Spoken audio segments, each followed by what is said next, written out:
ദൈവത്തിൻ്റെ ഏറ്റവും പ്രിയമുള്ളവരെ, അവിടുത്തെ സമാധാനം ഞാൻ ആശംസിക്കുന്നു. ഇന്ന് കർത്താവ് നമുക്ക് നൽകുന്ന ദൂത് വിശുദ്ധ ലൂക്കാ എഴുതിയ സുവിശേഷം 2-ാം അധ്യായം 12-ാം തിരുവചനം.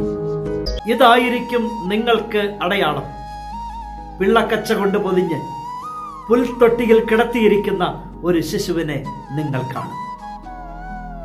അവനാണ് രക്ഷകൻ, അവനാണ് ക്രിസ്തു.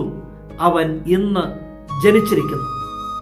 ആട്ടിടയന്മാർക്ക് ലഭിക്കുന്ന സന്ദേശമാണ്. മാലാഖമാർ ആട്ടിടയന്മാരോട് ഇങ്ങനെ പറഞ്ഞു: ഇതാണ് നിങ്ങൾക്ക് അടയാളം. അവനാണ് രക്ഷകൻ, അവനാണ് ക്രിസ്തു. അവൻ ഇന്ന് ജനിച്ചിരിക്കുന്നു. ഞാൻ തേടി അലഞ്ഞിടത്തൊന്നുമല്ല, ഞാൻ വിചാരിച്ച വലിയ ഇടങ്ങളിലുമല്ല. അവൻ എനിക്ക് സമീപസ്ഥനാണ്. അവൻ എനിക്ക് എത്തിപ്പെടാവുന്നിടത്ത് തന്നെയാണ്. എന്നിട്ടും അവനെ കണ്ടെത്താൻ സാധിക്കുന്നില്ലെങ്കിൽ, അവന്റെ അടുത്ത് എത്താൻ സാധിക്കുന്നില്ലെങ്കിൽ, അതിനുത്തരം ഞാൻ തന്നെ തേടേണ്ടതുണ്ട്. വിട്ടുകളയേണ്ടതിനെ വിട്ടുകളയാനും ചേർത്ത് പിടിക്കേണ്ടതിനെ ചേർത്ത് പിടിക്കാനും ഞാൻ ഇനിയും തയ്യാറാകണം.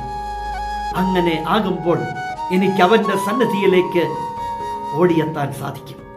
തടസ്സങ്ങൾ മാറിപ്പോകണം, വഴിയൊരുങ്ങണം.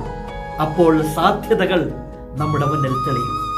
എനിക്കപ്രാപ്യമായ ഒരിടത്തല്ല എൻ്റെ കർത്താവുള്ളത്, എൻ്റെ തൊട്ടടുത്തുണ്ട്. അതിനുവേണ്ടി തന്നെയാണ് അവൻ ദാരിദ്ര്യത്തിൻ്റെ നടുവിൽ ഏറ്റവും ശൂന്യനായി എനിക്ക് വേണ്ടി ഈ മണ്ണിൽ വന്ന് പിറന്നത്. ആ തിരിച്ചറിവോടെ കർത്താവിനെ സമീപിക്കാം.